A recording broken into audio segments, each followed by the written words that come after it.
Ẹ mà lẹ́ níbẹ̀ yẹn ò nílé lóko. Ẹ sì kú dédé àsìkò yìí. Hello everyone, it's Aderonke again. I hope your day is going well.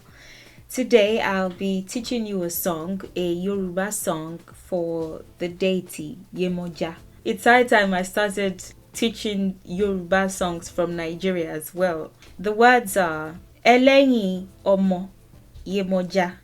Eleyin ọmọ Yemoja. Ẹ ò rí òòṣà tó róṣọ tó gbàjá. Eleyin ọmọ Yemoja. Those are the words.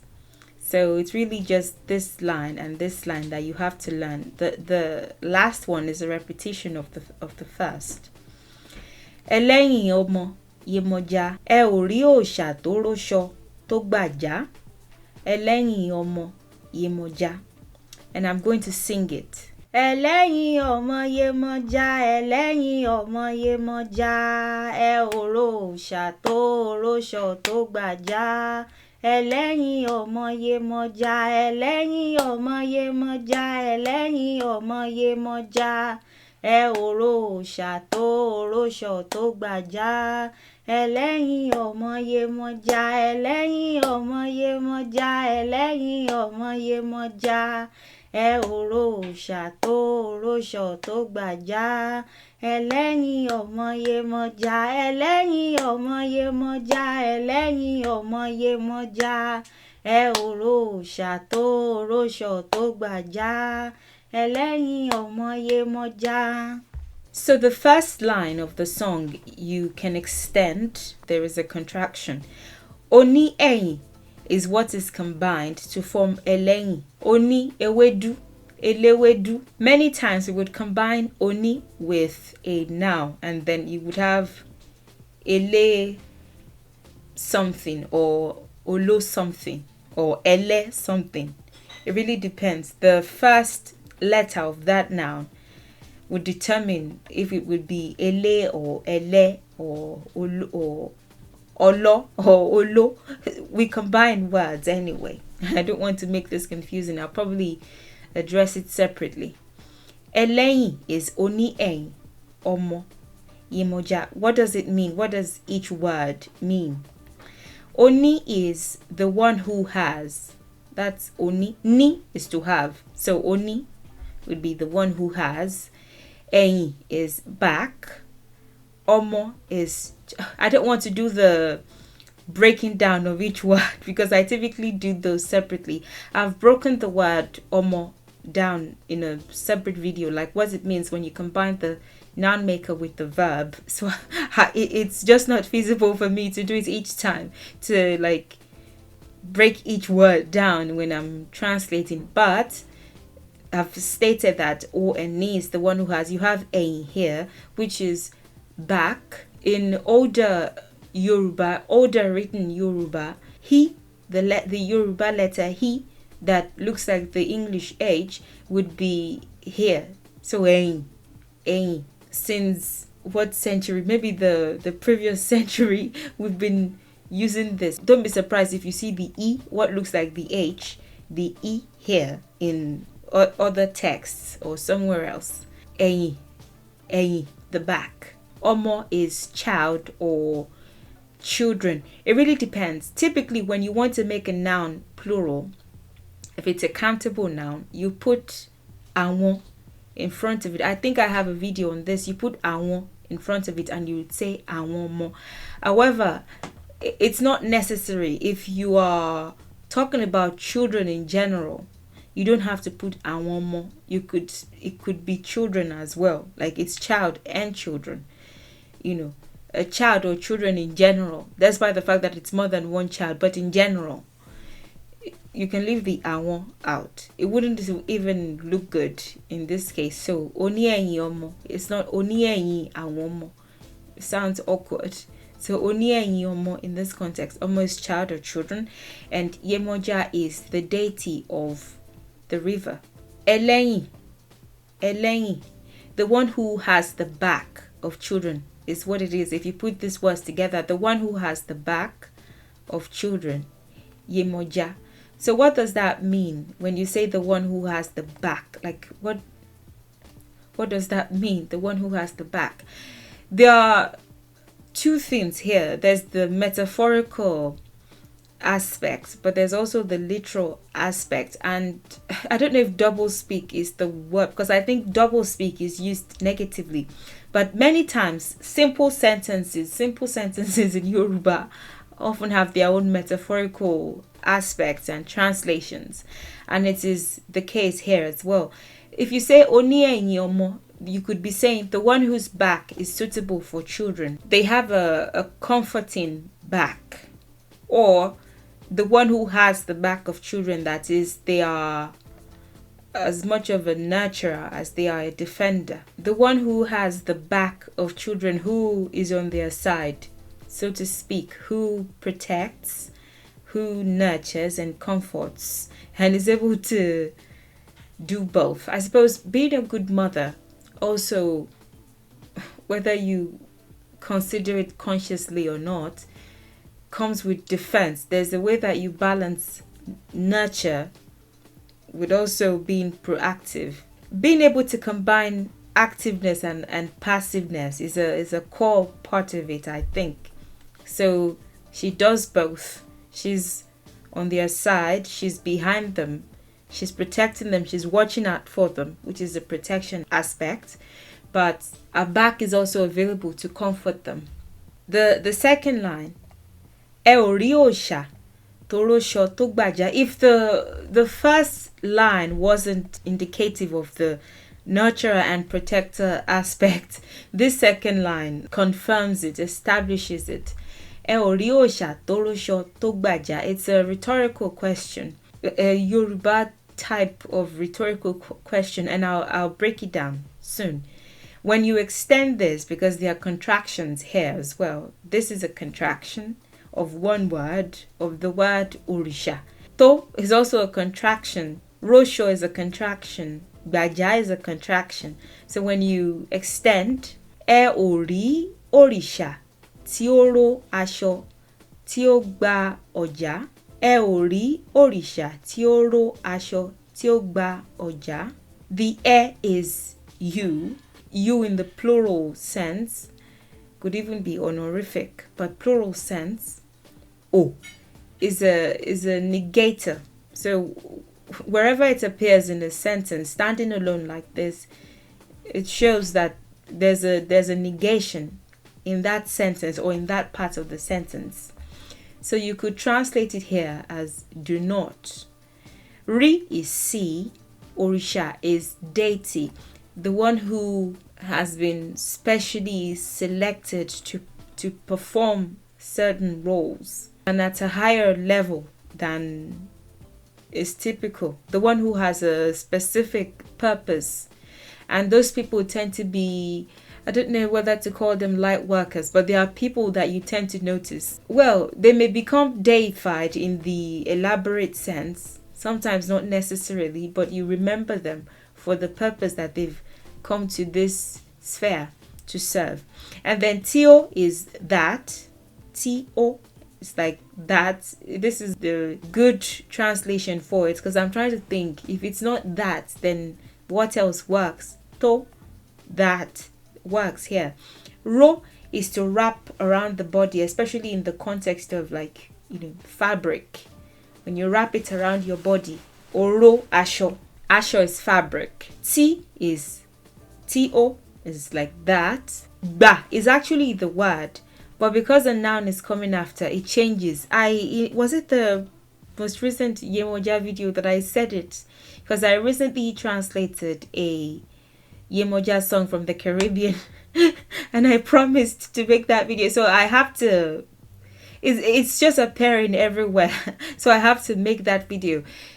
There is this grammatical rule, for verbs that have the do tone. Whenever a noun comes after them, they change, the tone that they carry changes to re. So it's really ba, but because there's a noun coming after, it becomes ba, as if to say more details will be provided soon. We're going to give more context soon about what you're wrapping around the waist.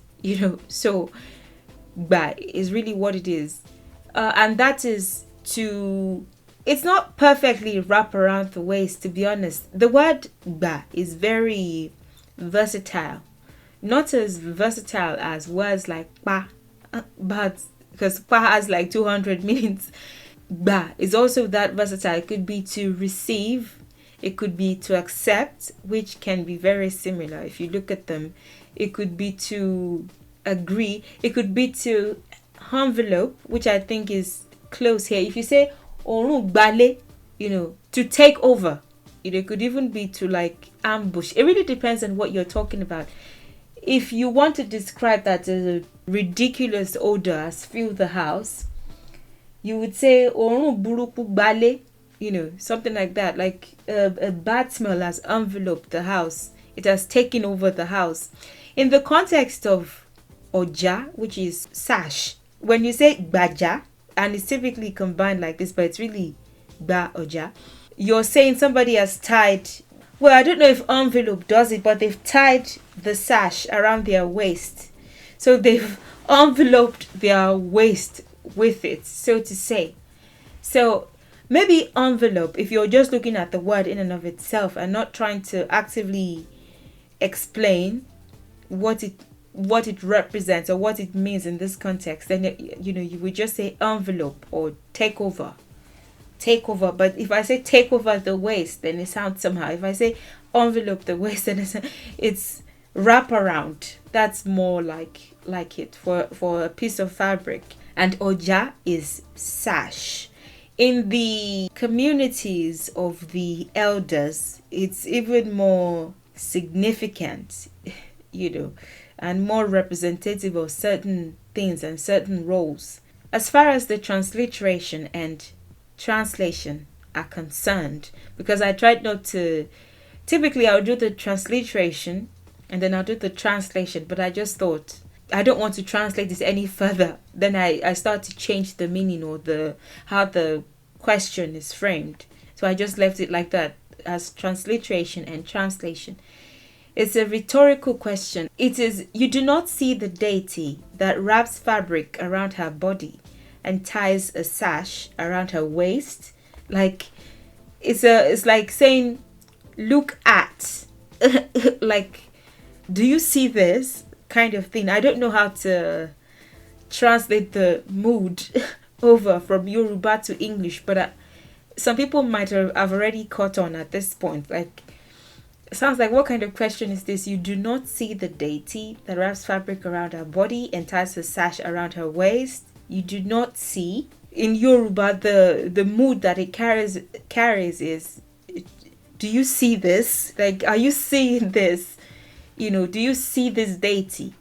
So, well, I don't know. Let me see. Excitement wise, it's like, don't you see? More like, as opposed to you do not see. It's like, if I'm going to translate it to English anyway, don't you see the deity that wraps fabric around her body and ties a sash around her? Look at this deity.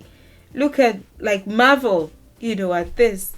Asho, or even iro, asho, fabric in general. Most of the time, especially with newborns, those ojas are typically made from velvet, or let me see, what are or any material close to velvet. When the child gets older, like even at this age, the oja may no longer be necessary, but especially when the baby is small, typically new mothers or mothers who have newborns use the oja almost compulsorily. If you don't use it, then you find other mothers on the street asking, or even fathers sometimes asking you, like, if you oja swamo yeni, why aren't you using the oja? The ro is, to protect them. Sometimes you would even put their arms in especially when they're really young, like newborns.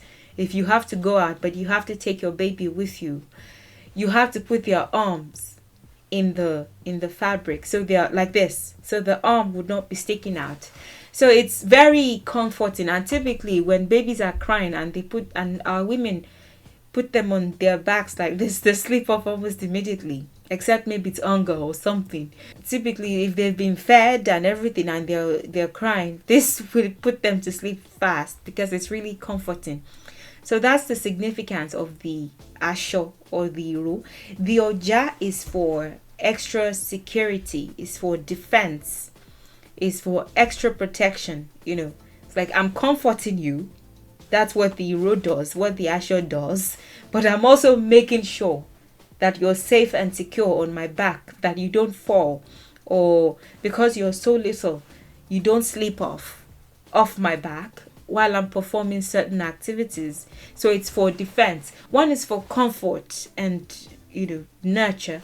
The other is for defense and security and protection. So again, metaphor and the literal aspect. Do you not see the deity that is a comforter and a protector? Again, the first and the second line are essentially saying the same thing in different ways, but using the act of carrying babies on one's back as the metaphor, really. The allegory, is it what I'm forgetting my figures of speech. I think that is what it is. I'm looking for the perfect word because I'm tired of saying metaphor. I'm sure there are other words. Allegory. Let me see if that, I think it is. Well, probably, but I'm sure there's another one like that. The analogy, I think. I don't want to spend that much time looking for another word. She's a nurturer, but she's also a protector. Nurturer and protector. Again, if you look at this is a woman with the oja on her waist. Like, even just tying somebody has done something to your child and you just pick a sash. It's typically a fabric, but in spiritual context you won't just use any fabric. You would use like the velvety ones, the type that shakis are made with, the thick ones, and you tie it around your waist and you go to certain places. You're ready to fight. Basically, at that point you're not ready to take it easy anymore. Besides the using it to secure babies, like I've said, it also represents certain things when you go to certain places. It also represents defense, especially of one's offspring. So that's the song in a nutshell. Eleyin Yemoja, Eleyin Yemoja. Òrìṣà tó róṣọ tó gbàjá. Eleyin Yemoja. Eleyin Yemoja, Eleyin Yemoja. Òrìṣà tó róṣọ tó gbàjá. Eleyin Yemoja, Eleyin Yemoja, Eleyin Yemoja. Òrìṣà tó róṣọ tó gbàjá. Eleyin Yemoja. The one who has the back of children. Again, someone who has a back that is suitable for children, but she also has their back. Do you see the deity? Look at. Are you seeing this? Look at this.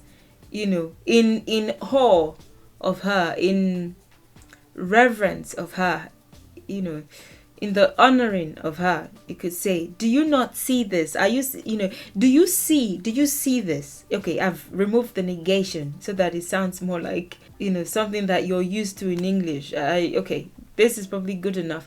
Do you see the deity that wraps fabric around her body and ties a sash around her waist? Like, do you see her? Do you see this? So that's it. If you have any questions, or there are other Yoruba songs that that you'd like me to teach or explain or translate, I suppose I will start to do more of this going forward. But I like to just do whatever I feel like doing. So I can't say it would be the next video, but there'll definitely be more of this, more of teaching songs like this that are intended for the honoring of specific deities or figures or ancestors in our history. So that's that. Thank you for watching. Thank you for your support.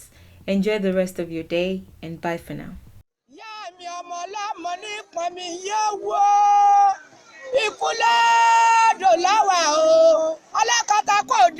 Yemoja ti dárí dágún, àwa máa àwùyá lápòdò odò tọ́lá kéré Yemọja ará àbúrò ará odò yèmí asọ̀fúngbàyò ọ̀rọ̀ nílé oníyà kú Yemọja dọ́dẹ ẹ̀pọ̀ ògùn èrò Yemọja ọba burú máa pa lẹ́yìn rẹ̀ arúgbó odò yèmí asọ̀fúngbàyò ọ̀rọ̀ nílé oníyà kú bàbá burú máa pa lẹ́yìn rẹ̀ Yemọja ń bá pọ̀ níbodè wọn ò jẹ́rí ó pa kí màá rí.